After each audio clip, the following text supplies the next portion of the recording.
buat kerja ekstra ataupun buat kerja cukup-cukup tapi gaji sama, korang orang yang jenis macam mana? Selalunya orang yang buat kerja ekstra, selalunya antara dua benda, sama ada dia adalah seorang yang bertanggungjawab ataupun kedua, dia percaya dengan konsep abundance mindset.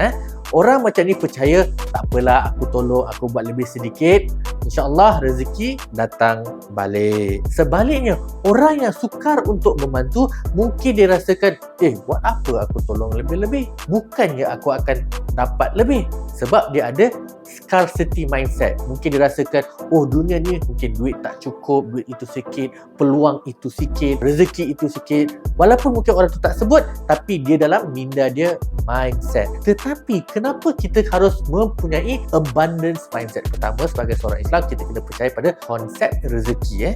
Kalau betul caranya, insyaAllah rezeki akan berterusan. Tetapi kepada yang nak bukti tambahan ataupun pencerahan tambahan, saya nak kongsikan satu buku ni, namanya Give and Take, daripada Adam Grant. Dan dia mengatakan dalam kita ni, sebagai manusia ni, kita tak boleh survive seorang-seorang. In fact, kita pun walaupun kita makan gaji, kita sebenarnya berkolaborasi dengan bos kita. So, dengan kata lain, kalau kita asyik berkira dengan bos kita pula berkira dengan kita. So, akhirnya kita punya perhubungan tu akan semakin buruk, semakin tak best, semakin kita berkira antara satu sama lain, sampailah lala sekali langsung tak kerjasama.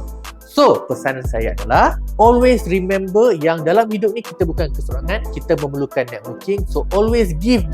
Suatu hari masa nanti kita bolehlah ada give and take dengan orang lain.